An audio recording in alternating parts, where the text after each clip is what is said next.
Tonight on the University Report, we will find out about our new printing and postal services here on campus and check out some trains at the Rollo Jameson Museum. Good evening and welcome to the University Report. I'm Brad Straka. And I'm Mitch Long. Here are tonight's top stories. A new printing and postal service has been opened here on campus. We were lucky enough to have Pioneer Pete give us a tour. The printing services help send out flyers and other important information from campus, thus letting not only students and faculty know the news, but it lets the community and public know information on the university as well. They added a big group of quality printing pressers and other computer technology to help enhance the information they are able to print off. The tour dates were Thursday, January 31st and Friday, February 1st. Want to learn essential word skills? UW-Platteville Continuing Education is offering a class Monday, February 18th from 6 to 9 p.m. at the Carmen Library in room B14. Students and members of the community can get a comprehensive overview of Word from formatting paragraphs to improving your written communication. Cost of the class is $35, and you can register by calling 342-1314 or visiting the UW-Platteville Continuing Education website for more information. Interested in experiencing different parts of the country and its territories? The National Student Exchange could be for you. NSE allows you to attend one of 200 schools in the United States, Canada, and Puerto Rico for up to 1 full year. You pay your usual tuition and fee amount for UW-Platteville while attending the Exchange University. NSE will be taking applications until February 22nd. Contact Elizabeth Molesworth at 608-342-1125 for more information. The City of Platteville Public Works Department recently added a new well to the city's water infrastructure. University Report's correspondent Ashley Snyder has more. The City of Platteville recently installed a new well located in the industrial park. Utilities Superintendent Irv Lupi says one of the city's wells was beyond repair. We have one well, our well 2, is over 100 years old. And the formation, the rock formation that makes up the well is starting to collapse on itself. So it's getting old and we needed to replace it. MSA did a study for us and said that, yeah, it's time to start thinking about getting a new well. The City of Platteville population is increasing a little bit, new businesses, more students, that type of thing. So population's gone up, and to keep up with our future demands and with our well 2 getting old, we needed to look at replacing it. Lupi says residents should notice improved water quality. At this plant, the well water was a little bit higher in iron, so we need to install an iron filtration system, and that's kind of unique to our wells here in the city. And it's working really well. We're really happy with the water quality, and it's the first one in the southwest Wisconsin with iron filter removal, so it's kind of exciting. I know the DNR rep for this area was excited to see something new going on and to be a part of it, so we're really happy to see that it's working, and that we think people will be really happy with the water quality. For the University Report, I'm Ashley Snyder. Every year, the Rollo Jameson Museum in Platteville holds their annual model train exhibit. They have been having their train exhibit for the past week or so, and the exhibit is open to the public until Monday, February 11th. They're having free tours Saturday, February 2nd and 3rd, and February 9th and 10th.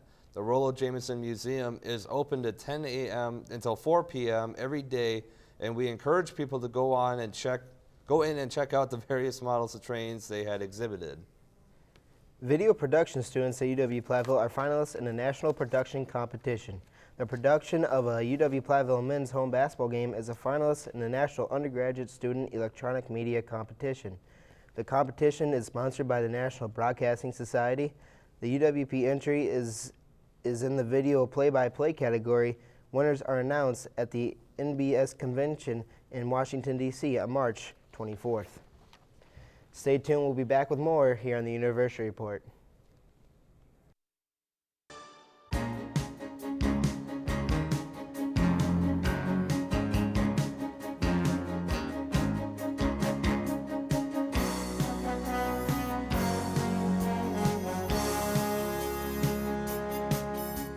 About being.org.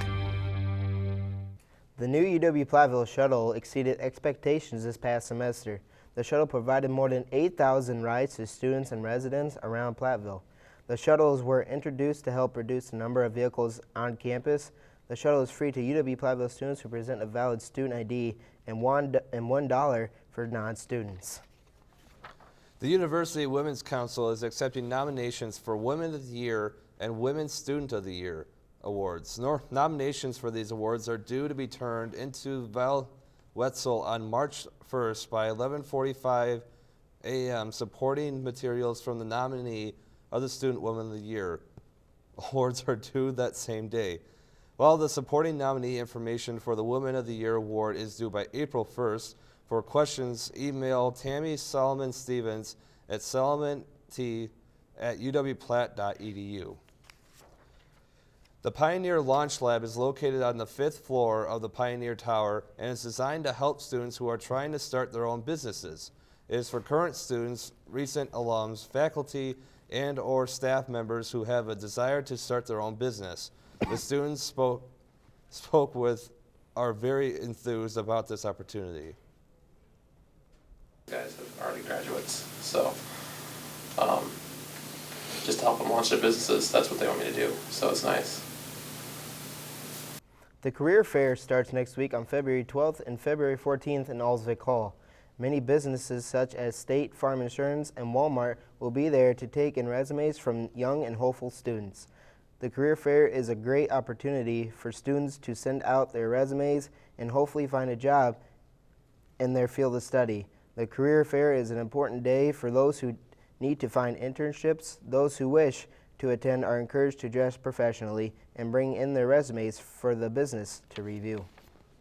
On Wednesday, February 6th in Velzy Commons and Alsvik Hall, the UW-Platteville campus hosted the 16th annual Fashion Carnival celebration.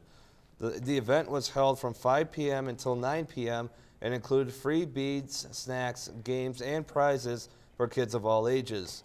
For more information on the event, please contact Laura Anderson at 608-342-1117.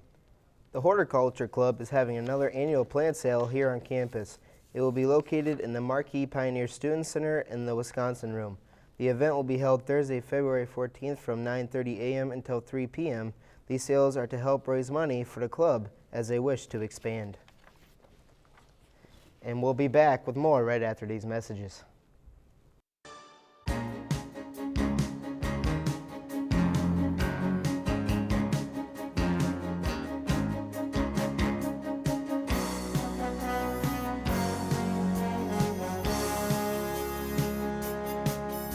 I used to have a goat. Where did it? Learn more, check out CIDI.org.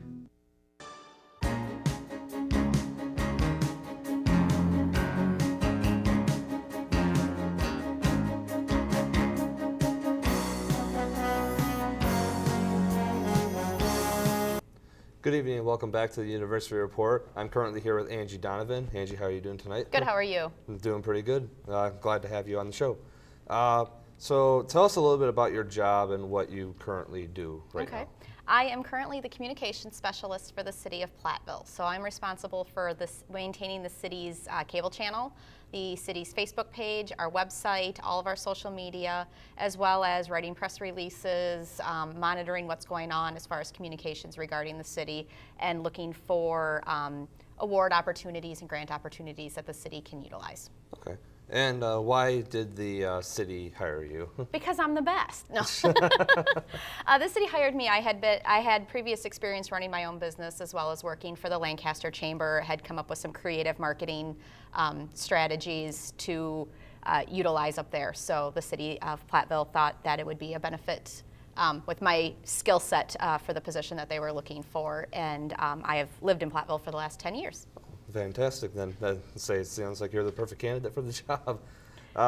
What do you think about the influence of social media in today's society? Social media is a huge influence, and it continues to grow.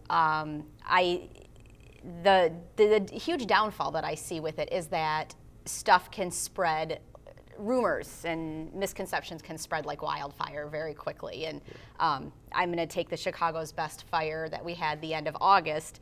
I had only been in the position a couple of weeks, and I was actually up seeing the 229th off that day. But I was monitoring the Twitter feed and the Facebook feed, and all the rumors and everything. The building's the building has collapsed. There's people in multiple buildings. Multiple buildings are on fire. It was. Social media can be very positive because it gives people instantaneous results, but it can also spread rumors very quickly. I know that feeling. I've been on both sides of that page. What social media resources does the city utilize, and why do you use those types of social media? Like, I'm assuming Facebook and Twitter and possibly Instagram. Right now, the city, in addition to the website that we've had for years, we added a Facebook page and a Twitter feed earlier this year, or earlier in 2012. We've actually just started using Pinterest to promote to be able to for people to repin some of the great things that we have here, our parks and the M as far as the university goes. And then we're also utilizing YouTube. Oh, fantastic. With these social media resources, how would they be useful for students here at Platteville?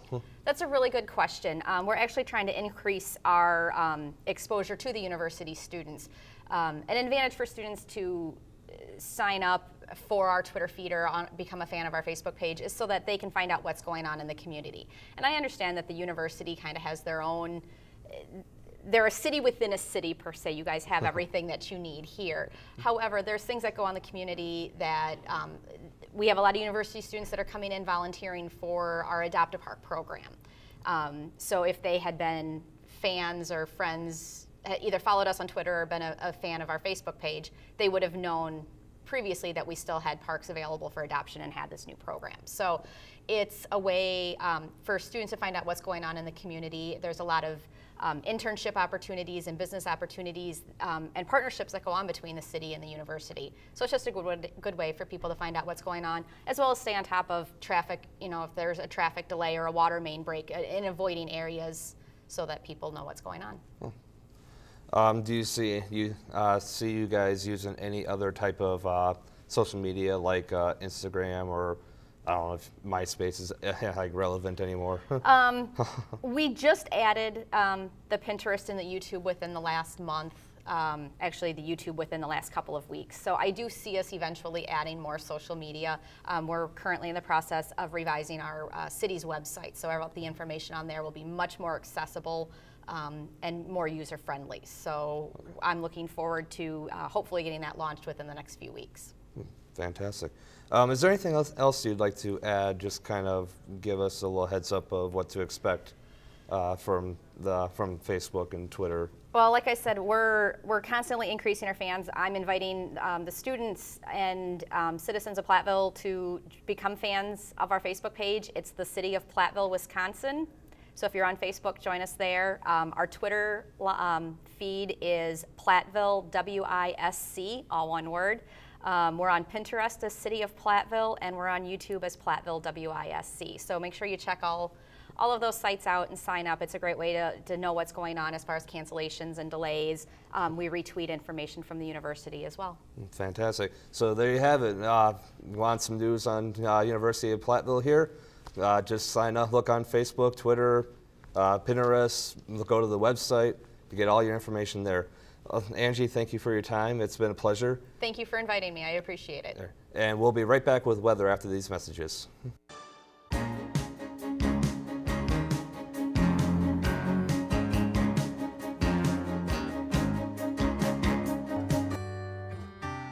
Every pet comes with a unique... With it, the world's most powerful weapon, knowledge.